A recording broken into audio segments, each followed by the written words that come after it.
আসসালামু আলাইকুম প্রিয় দর্শক, কেমন আছেন সবাই? আশা করি সবাই ভালো আছেন।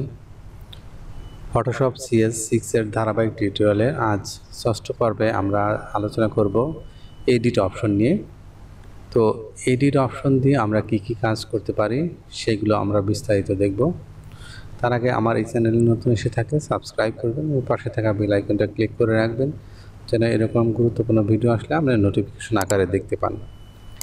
প্রথমত আমরা ফাইলে যাব, এখান থেকে আমরা একটা ইমেজ এখান থেকে আমরা সিলেক্ট করে নিয়ে আসব।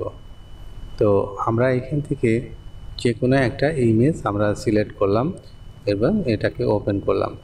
ওপেন করার পর আমাদের এখানে ড্যাশবোর্ডে চলে আসলো, অর্থাৎ ক্যানভাসে চলে আসলো।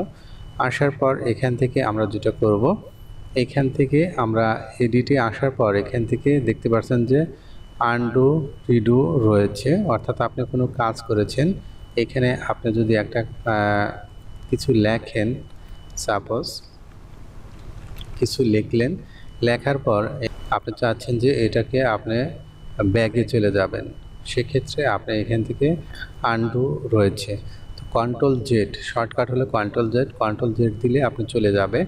যদি আপনি আরও অনেক বেশি কাজ করে থাকেন সেক্ষেত্রে আপনার কন্ট্রোল অল্টার জেড প্রেস করলে আপনি একটা ব্যাকওয়ার্ডে যেতে চান, সেক্ষেত্রে আপনি শুধু কন্ট্রোল জেড প্রেস করলেই হবে।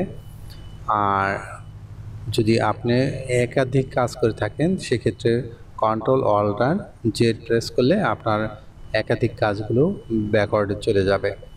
এরপর আপনি এখান থেকে দেখতে পাচ্ছেন যে ব্যাকওয়ার্ড রয়েছে, ফরওয়ার্ড রয়েছে, এগুলোর কাজ কাট, কপি, পেস্ট, এগুলো আপনারা কম বেশি সবাই জানেন। যদি আপনার এই ইমেজটাকে সিলেক্ট করলেন, সিলেক্ট করার পর এখানে দেখতে পাচ্ছেন যে, তো এখানে আসার পর সিলেক্ট করার পর এখানে দেখতে পাচ্ছেন যে কাট, কপি, পেস্ট, এখানে শর্টকাট রয়েছে। এগুলো শর্টকাট যত আপনি মনে রাখবেন তত দ্রুত আপনি কাজ করতে পারবেন।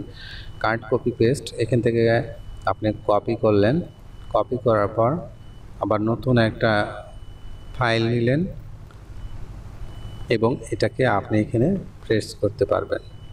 তো কাট, কপি, পেস্ট এইভাবে করতে পারবেন। এরপর আপনি এখান থেকে আবার আসবেন, আসার পর এখান থেকে মূলত আমরা যেটা কাজ করে থাকি, এখানে ফিল অপশন রয়েছে। ফিল অপশনের মাধ্যমে আপনি এখান থেকে ওভার কালার দিতে পারবেন, অর্থাৎ আমি যদি এখান থেকে একটা কালার সিলেক্ট করে দিই, এখান থেকে কালার সিলেক্ট করতে পারবেন।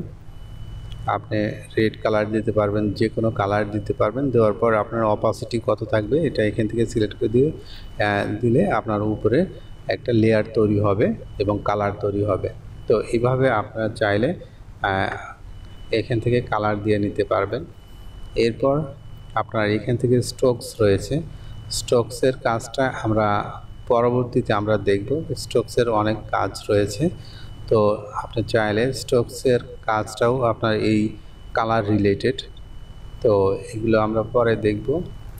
এখান থেকে মূলত আমরা যেটা কাজ করে থাকি সেটা হলো আপনার ফ্রি ট্রান্সফার, অর্থাৎ এখানে দেখতে পাচ্ছেন যে পুরো সিলেক্ট করা আছে, কিন্তু এখান থেকে আপনি চাইলে ইমেজটাকে ছোট বড় করতে পারবেন না। কিন্তু আপনি যখন ফ্রি ট্রান্সফর্মে ক্লিক করবেন দেখতে পাচ্ছেন যে প্রতিটা কর্নার তৈরি হয়েছে। আপনি এখান থেকে টান দিয়ে নিচে আনতে পারবেন, এখান থেকে টান দিয়ে নিচে আনতে পারবেন, এখান থেকে টান দিয়ে নিচে আনতে পারবেন, এখান থেকে নিতে পারবেন।